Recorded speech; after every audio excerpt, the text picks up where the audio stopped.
नमस्कार दोस्तों, मैं अमन स्वागत करता हूं आपके अपने YouTube चैनल एजुकेशन हब पे।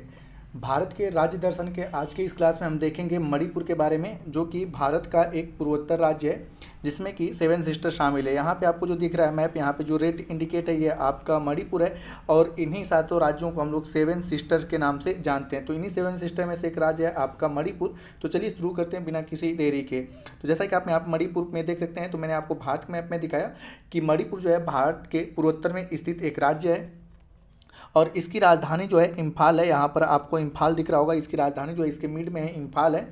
और इसके उत्तर में नागालैंड आप देख सकते हो और इसके दक्षिण में मिजोरम है, पश्चिम में जो है असम राज्य है और इसके पूर्व में जो होता है यह अंतर्राष्ट्रीय सीमा लगाती है म्यांमार से। ठीक है, तो यहाँ पे आप देख सकते हो कि यह 3 राज्यों से अपनी सीमा बनाती है और 3 राज्य कौन से हैं? नागालैंड, असम और मिजोरम। और एक देश से अपनी अंतर्राष्ट्रीय सीमा बनाती है जिसका नाम है आपका म्यांमार। तो इस तरह से यह 3 राज्यों और एक देश से घिरा हुआ राज्य है भारत का। आगे की अगर बात करें तो इसका जो क्षेत्रफल है वह है 22,347 वर्ग किलोमीटर इसका क्षेत्रफल है।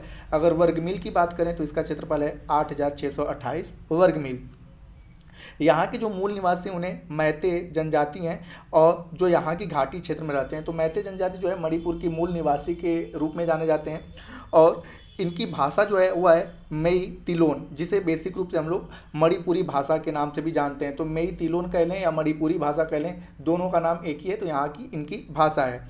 यह भाषा साल 1992 में भारत के संविधान के 8वीं अनुसूची में जोड़ी गई और इस प्रकार से इसे राष्ट्रीय भाषा का भी दर्जा प्राप्त हो गया। मतलब कि यह मूल संविधान में नहीं था, इसे संविधान संशोधन के तहत वर्ष 1992 में 8वीं अनुसूची में जोड़ा गया। यहाँ के पर्वतीय क्षेत्र में नागा और कुकी जनजाति भी रहते हैं। तो यहाँ पे जो पर्वतीय क्षेत्र है, तो यहाँ पे मैंने बताया कि मूल जो जनजाति हो क्या मैते जनजाति, इसके अलावा यहाँ पर नागा और कुकी जनजाति भी देखने को मिलती है जो कि पर्वतीय क्षेत्र में रहती है। और मणिपुर एक संवेदनशील सीमावर्ती राज्य भी माना जाता है क्योंकि अब म्यांमार से लगा हुआ है, तो जिसके कारण बेसिक तौर पे इसे संवेदनशील सीमावर्ती राज्य कहा जाता है। और इस राज्य के पूर्व में 7 बहनों का एक राज्य बनाया जाता है, जिसको कि हमने वीडियो स्टार्ट करने से पहले मैंने बताया कि भारत के जो पूर्वोत्तर में 7 राज्य हैं और उन 7 राज्यों को 7 सिस्टर्स कहा जाता है और इन्हीं 7 सिस्टर में से एक है आपका मणिपुर। आगे की अगर हम बात करें तो मणिपुर की, तो यहाँ पे कि मणिपुर के पूर्वी सीमा पर स्थित यह राज्य, मतलब भारत के पूर्वी सीमा पर स्थित यह राज्य जो है वह 23 डिग्री 8 मिनट उत्तरी और 25 डिग्री 6 मिनट उत्तरी अक्षांश। तो अगर इसके अक्षांश की बात करें तो इसका अक्षांश यहाँ से कौन सा है? 23 डिग्री 83 मिनट। ठीक है, 23 डिग्री 83 मिनट उत्तरी अक्षांश लेकर यहाँ पर जो सीमा लगा हुआ है ये आपका 25 डिग्री 68 मिनट तक। ठीक है, ये इसका अक्षांशीय विस्तार है। और साथ ही साथ अगर देशांतर विस्तार की बात की जाए तो यहाँ पर है 94 डिग्री 7 मिनट पूर्वी देशांतर के बीच में यह बेसिक तौर पे पड़ता है। इसके मैंने बताया कि एक और म्यांमार है तो नागालैंड है। तो यहाँ पे बेसिक तौर पे मैंने इसकी सीमा के बारे में भी आपको बता दिया कि इसकी जो सीमा है वह 3 राज्य नागालैंड, असम और म्यांमार से और एक अंतर्राष्ट्रीय सीमा बनाता है जिसका नाम क्या है? म्यांमार है। आगे की अगर बात करें तो मणिपुर की भौगोलिक स्थिति दर्शनीय है। उत्तर तथा पूर्वी इलाकों में ऊंची पहाड़ियाँ। ठीक है, यहाँ पे उत्तर तथा पूर्वी इलाकों में यहाँ पे बेसिक तौर पे ये वाला जो क्षेत्र है यहाँ पर ऊंची पहाड़ियाँ देखने को मिलती है। मध्य भाग इसका जो इम्फाल है, इसका जो राजधानी वाला क्षेत्र है, वहाँ पर बेसिक तौर पे समतल मैदान है और यहाँ हर पहाड़ के बीच में कोई ना कोई नदियाँ बहती है। हालांकि यहाँ की जो प्रमुख नदी है उस नदी का नाम है इम्फाल नदी, जो कि इसके राजधानी क्षेत्र के आसपास बहती है। एक बार हम लोग मणिपुर के मैप को अच्छे से हम लोग देख सकते हैं। तो यहाँ पर मैंने बताया कि इसके उत्तर में क्या है? नागालैंड है, दूसरा राज्य है असम, तीसरा राज्य है मिजोरम और उसके बाद यहाँ से लेके यहाँ तक यह एक अंतर्राष्ट्रीय सीमा बनाती है। वह किससे बनाती है? आपका म्यांमार से। म्यांमार की राजधानी जो है, मतलब कि बेसिक तौर पे म्यांमार, यहाँ पे बर्मा है जिसका कि पुराना नाम था बर्मा और वर्तमान समय में इसका म्यांमार नाम हो गया है। तो इसको आप देख सकते हैं यहाँ पर। ठीक है, तो ये इसके डिस्ट्रिक्ट का मैप है। आप यहाँ पे इम्फाल देख सकते हैं और इसी इम्फाल के बीच में इम्फाल नदी बहती है। मैंने आपको बताया कि इसके पूर्वोत्तर जो उत्तर और पूर्वी भाग हैं यह क्या है? पर्वतीय हैं और मध्य इसका जो भाग है, ठीक है, यह क्या है? समतल मैदान है। ठीक है, समतल मैदान है। तो इस प्रकार से आप देख सकते हो मणिपुर को। आगे की अगर हम बात करें यहाँ पर तो यहाँ पर सतरंगी सिरोही लिली, ठीक है, आप इसका तस्वीर देख सकते हैं और इसकी खासियत के बारे में जानते हैं। तो मणिपुर देश को आर्किड बास्केट भी कहा जाता है। यहाँ आर्किड पुष्प की 500 प्रजातियां पाई जाती हैं, जो कि समुद्र तल से लगभग 5000 फीट की ऊंचाई पर स्थित सिरोही पहाड़ी में एक विशेष प्रकार का पुष्प सिरोही लिली पाया जाता है।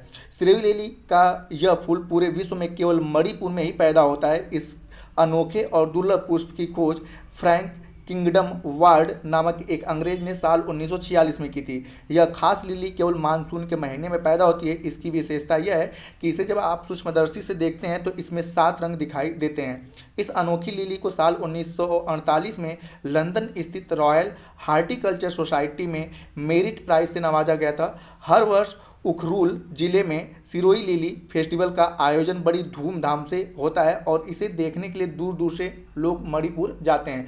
तो यहाँ पे सतरंगी सिरोही लिली जो है आपका, यह काफ़ी फेमस है। और यह सिरोही मतलब कि यहाँ पे सतरंगी क्योंकि यह 7 रंगों से दिखता है। इसका दूसरा नाम सिरोही, तो यह सिरोही नामक पहाड़ी पर होता है। और लिली क्या है, इसका मूल नाम है और यह आर्किड प्रजाति का पुष्प है। तो मणिपुर में जो सबसे फेमस वह सतरंगी सिरोही लिली है। आगे की अगर हम बात करते हैं यहाँ पर, तो आगे आपका आता है कि मणिपुर के लोगों की बात करें तो यहाँ पर 3 प्रमुख जनजातियाँ निवास करती हैं। घाटी में मिताई जनजाति और विष्णुप्रिया मणिपुर में रहती है। तो नागा और कुकी और चिन जनजातियाँ पहाड़ियों पर रहती है, जिसके बारे में मैंने आपको पहले बता दिया कि मणिपुर के पूर्वी और उत्तरीय क्षेत्र में, ठीक है, यहाँ पर अगर मणिपुर का मैप है तो इसके उत्तरी और पूर्वी क्षेत्र में हमें बेसिक तौर पर नागा और कुकी चिन जनजातियाँ देखने को मिलती है। घाटी में बेसिक तौर पर जो आपका मध्य वाला जो समतल मैदान है वहाँ पर मैतई जनजाति हमें मैतई और विष्णुप्रिया जनजाति देखने को हमें मिलती है, विष्णुप्रिया जनजाति देखने को मिलती है। अब यहाँ पे है कि प्रत्येक जनजातीय वर्ग की खास सांस्कृतिक और रीति रिवाज है जो इनके नृत्य, संगीत और पारंपरिक प्रथाओं से दृष्टिगोचर होता है। मणिपुर को लेकर कलाकार होते हैं और साथ ही साथ सृजनशील भी होते हैं, जो उनके द्वारा तैयार खादी और दस्तकारी के उत्पादों में झलकती है। ये उत्पाद विश्व भर में अपनी डिजाइन, कौशल व उपयोगिता के लिए जाने जाते हैं। यहाँ नेपाल से आकर बसे नेपाली भी अधिक संख्या में हैं, जो मणिपुर के कई इलाकों में बसे हुए हैं। तो मैंने बताया कि यहाँ पर मूल रूप से 3 जनजातियाँ हैं, एक है आपका मैतई, दूसरी है आपका कुकी और तीसरी है नागा। तो मैतई जनजाति है जो इम्फाल वाले क्षेत्र में जो समतल वाला मैदान वहाँ पर रहती है। और बेसिक तौर पर अगर नागा और कुकी जनजाति की बात करें तो नागा और कुकी जनजाति जो है वह पहाड़ी क्षेत्रों में, मतलब कि खास करके पूर्वी क्षेत्र और उत्तरी क्षेत्र में देखने को हमें मिलती हैं। ये इनके जनजातियों की कुछ प्रमुख तस्वीरें हैं।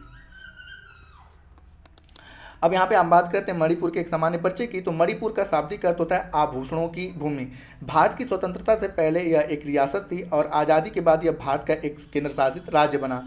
यहाँ की राजधानी इम्फाल है और यह संपूर्ण भाग पहाड़ी है। जलवायु जो है गर्म एवं तर है, मतलब कि यहाँ पे गर्म और आर्द्रता रहती है। और यहाँ पर जो औसत वार्षिक वर्षा होती है 65 इंच होती है। यहाँ नागा तथा कुकी जनजातियों की लगभग 60 जनजातियाँ निवास करती हैं और यहाँ के लोग संगीत तथा कला में बड़े प्रवीण होते हैं। यहाँ कई बोलियाँ बोली जाती हैं। पहाड़ी ढालों पर चाय तथा घाटियों में धान की खेती होती है और मणिपुर से एक सड़क वर्मा यानी कि म्यांमार को भी जाती है। आगे की अगर बात करें तो इस राज्य में प्राकृतिक संसाधनों का प्रचुर भंडार है। यहाँ की प्राकृतिक छटा देखने योग्य है। यहाँ तरोताज़ा करने वाले जलप्रपात, रंग बिरंगे फूल व पौधे, दुर्लभ वनस्पतियाँ व जीव जंतु, पवित्र जंगल, हमेशा बहने वाली नदियाँ भी देखने को मिलती है। साथ ही साथ पर्वत पहाड़ों पर बिखरी हरी विभाएँ हैं और टेढ़े मेढ़े गिरने वाले झरने हैं। लोकटक झील यहाँ की एक महत्वपूर्ण झील है। भौतिक आधार पर इस राज्य को 2 भागों में बांटा जा सकता है, एक है पहाड़ी और दूसरा है घाटियाँ। चारों ओर पहाड़ियाँ और बीच में घाटी है और इस प्रकार प्रकृति का प्राचीन गौरव है। राज्य की कला और समृद्ध है जो कि विश्व मानचित्र पर इसको समृद्ध बनाती है। तो मैंने आपको बताया था कि अगर मणिपुर के मैप को देखेंगे तो यहाँ पे उत्तर और पूर्व में पहाड़ियाँ हैं, जहाँ पर इसकी राजधानी इम्फाल है, वहाँ पर घाटी में ये स्थित है। यहाँ पर समतल मैदान हमें देखने को मिलता है। अब आगे की अगर हम बात करें तो यहाँ पर आगे है कि मणिपुर का भारत में विलय कब हुआ। तो 15 अक्टूबर साल 1949 को मणिपुर को भारत में विलय किया गया। इसकी राजधानी जैसे कि मैंने बताया कि इम्फाल है और इसमें वर्तमान समय में जिलों की कुल संख्या 16 है। अगर शासन की बात करें तो राज्य का सबसे बड़ा प्रशासनिक पद होता है राज्यपाल। तो वर्तमान समय में मणिपुर के राज्यपाल LA गणेशन है और यहाँ के मुख्यमंत्री की बात करें तो N बीरेन सिंह है, जिनका संबंध भारतीय जनता पार्टी से है। यहाँ की विधायिका की बात करें तो एक सदनी है। जैसे आपने पता है कि हमारे 6 राज्यों में 2 सदनी विधायिका है, एक विधानसभा और दूसरा विधान परिषद। तो इनके पास केवल और केवल क्या है, विधानसभा है, विधान परिषद नहीं है। तो यहाँ पर एक सदनीय जो इनकी विधायिका है और जिसका नाम है विधानसभा, और विधानसभा से कुल यहाँ पर 60 सीटें आती हैं। संसदीय लोकतंत्र की बात करें तो मणिपुर राज्यसभा और लोकसभा दोनों में अपना प्रतिनिधि भेजते हैं। तो यहाँ पर राज्यसभा में एक प्रतिनिधि मणिपुर से जाते हैं और लोकसभा में 2 प्रतिनिधि मणिपुर से जाते हैं। इनका खुद का उच्चतम न्यायालय है, उच्च न्यायालय है, जो कि मणिपुर उच्च न्यायालय के नाम से जाना जाता है। मणिपुर के अगर क्षेत्रफल की बात करें तो इसका क्षेत्रफल 22,327 वर्ग किलोमीटर यानी कि 8,621 वर्ग मील है और क्षेत्रफल की दृष्टि से यह भारत का 23वां बड़ा राज्य है।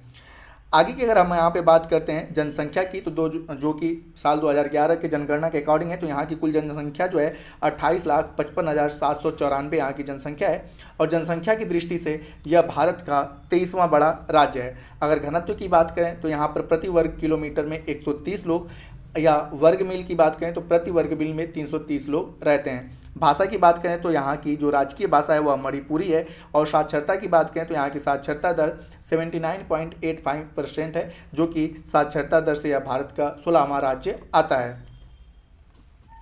कुछ अन्य फैक्ट की अगर बात करें तो अपनी विविध वनस्पति व जंतुओं के कारण मणिपुर को भारत का आभूषण व पूर्व का स्विट्जरलैंड भी कहा जाता है। इनके आदि मतलब पूर्व का स्विट्जरलैंड या भारत का आभूषण के नाम से इन्हें संबोधित किया जाता है। लुभाने वाले यहाँ पे प्राकृतिक दृश्य देखने को मिलते हैं, विलक्षण फूल पौधे, निर्मल वन, लहराती नदियाँ, पहाड़ियों पर छाई हरियाली शामिल है। इन सब के अलावा पर्यटकों के लिए कई आकर्षण हैं जो राज्य में पर्यटन के विकास के लिए उत्कृष्ट अवसर प्रदान करते हैं। साथ ही साथ यहाँ पे हम बात करते हैं कैबुल लामजाओ राष्ट्रीय उद्यान का, कि जो भारत के मणिपुर राज्य के बिष्णुपुर जिले में स्थित है और यह एक राष्ट्रीय उद्यान है जो कि यह पूरे पूर्वोत्तर भारत में स्थित है, जो कि 40 वर्ग किलोमीटर क्षेत्र में फैला हुआ है।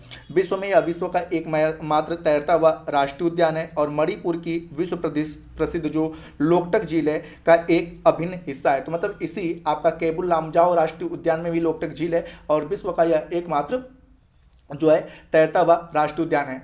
मणिपुर का जो है राष्ट्रीय पशु हुआ है आपका संगड़ जो है इसका निवास स्थान भी कैबुल लामजाओ राष्ट्रीय उद्यान में है, जो कि वर्तमान समय में संकटग्रस्त यानी कि आपका संकटग्रस्त जीव जंतुओं में शामिल है। अब यहाँ पे देखते हैं संगड़ क्या है। तो यहाँ पे लगभग यह हिरन के जैसे दिखाई देने वाला यह एक तरह से एक जंतु है जिससे संगड़ कहते हैं और यह मणिपुर का राष्ट्रीय जीव है। और साथ ही साथ ये आपको कैबुल लामजाओ दिख रहा है और यह कैबुल लामजाओ मणिपुर के जैसा कि मैंने बताया कि बिष्णुपुर जिले में स्थित है। तो आप यहाँ पे बिष्णुपुर को देख सकते हैं, इम्फाल के जस्ट नीचे यहाँ पे आपका बिष्णुपुर है और यहीं पर यह क्या है कैबुल लामजाओ राष्ट्रीय उद्यान है।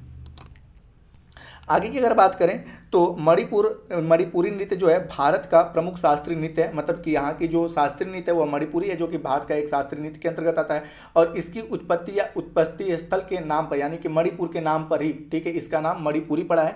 और यह नृत्य मुख्यतः हिंदू वैष्णव प्रसंगों पर आधारित है, जिसमें राधा और कृष्ण के प्रेम प्रसंगों के चीज़ों को दिखाया जाता है। जैसा कि आप तस्वीर में देख सकते हैं कि राधा लोग बनी हुई हैं और यहाँ पर कृष्ण बने हुए हैं। तो राधा और कृष्ण के प्रेम प्रसंगों पर आधारित है यह आपका मणिपुरी नृत्य और यह एक शास्त्रीय नृत्य भी है। आगे की अगर हम बात करते हैं यहाँ पर तो कांडला साह जो है मणिपुर का राजकीय चिन्ह है, जैसा कि आप यहाँ पे यह तस्वीर देख सकते हैं और यह इम्फाल में स्थित है। और साथ ही साथ यहाँ पे इसका जो पारंपरिक खेल है वो है पोलो और पोलो के बारे में सभी लोग जानते हैं, यहाँ पे घोड़ों पे खेला जाता है ठीक है। तो यह पोलो है। तो ये कुछ बेसिक जानकारी रही मणिपुर के बारे में। तो उम्मीद करता हूँ कि आपको यह जानकारी पसंद आई होगी। वीडियो अगर पसंद आए तो वीडियो को लाइक करें, कमेंट करें तथा अपने दोस्तों के साथ शेयर करें और चैनल पर नए हैं तो चैनल को सब्सक्राइब अवश्य करें तथा इस PDF को प्राप्त करने के लिए आप हमारे टेलीग्राम से जुड़ सकते हैं, जिसका लिंक वीडियो के डिस्क्रिप्शन में दिया हुआ है। तो वीडियो के अंत तक बने रहने के लिए धन्यवाद। मिलते हैं जल्दी नेक्स्ट वीडियो में।